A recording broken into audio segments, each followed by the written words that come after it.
নমস্কার বন্ধুরা, বেঙ্গলি সিনেটেলি গসিপে আপনাদের স্বাগত। আশা করি সবাই খুব ভালো আছেন, সুস্থ আছেন।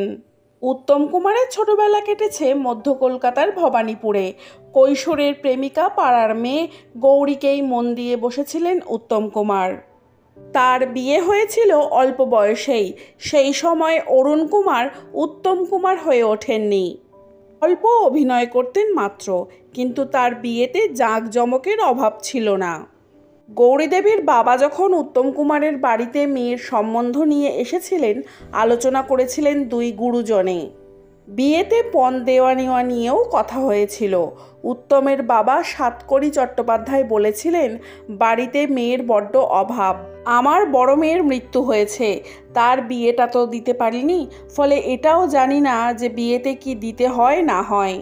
আমাদের কিছু লাগবে না, তবে মেয়েকে কিছু দিতে চাইলে দিতে পারেন। উত্তম কুমারের সঙ্গে বিয়ের পর বাড়িতে কন্যার অভাব ঘুচিয়ে দিয়েছিলেন গৌরীদেবী। ধার করা বহু মূল্যবান ডেলমার গাড়িতে চেপে গৌরীর বাড়িতে তাকে বিয়ে করতে গিয়েছিলেন উত্তম কুমার। তাদের ফুলশয্যায় এক অভাবনীয় কাণ্ডও ঘটেছিল। আমার দাদা উত্তম কুমার বইতে উত্তমের ভাই তরুণ কুমার লিখেছিলেন অনেক কথাই। মহানায়ক উত্তম কুমার ব্যক্তি হিসেবে কেমন ছিলেন, এই বই তার শ্রেষ্ঠ দলিল। তরুণ কুমার বইতে লিখেছিলেন উত্তমের ফুলশয্যার ঘটনাও। তাদেরই এক বৌদি এবং তার এক ননদ উত্তম কুমারের ফুলশয্যার ঘরে ট্রাঙ্কের পেছনে লুকিয়েছিলেন। বিষয়টির আভাস উত্তমকে দিয়েছিলেন তারই এক আত্মীয়। ট্রাঙ্কের কাছেই তিনি একটি গেলাস ফেলে ভেঙেছিলেন। বৌদি এবং তার ননদটি বেরিয়ে এসেছিলেন ট্রাঙ্কের পেছন থেকে। ফুলশয্যার ঘরে কি ঘটছে তা জানার আগ্রহ দেখে উত্তম মনে মনে হেসেছিলেন খুব।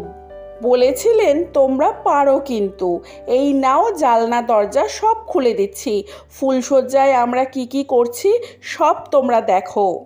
ট্রাঙ্কের পেছনে তোমাদের লুকিয়ে থাকতে হবে না। মহানায়কের মুখে এই কথা শুনে ঘর ফাঁকা হয়ে যায় এক লহমায়। বিনোদন জগতের নানান আপডেট পেতে হলে আমার চ্যানেলটিকে সাবস্ক্রাইব করে রাখুন। ভিডিওটি ভালো লাগলে লাইক, কমেন্ট, শেয়ার করতে ভুলবেন না। আজকের ভিডিওটি এই পর্যন্ত। ভালো থাকবেন, সুস্থ থাকবেন। দেখা হবে পরবর্তী ভিডিওয়। ততক্ষণের জন্য টাটা।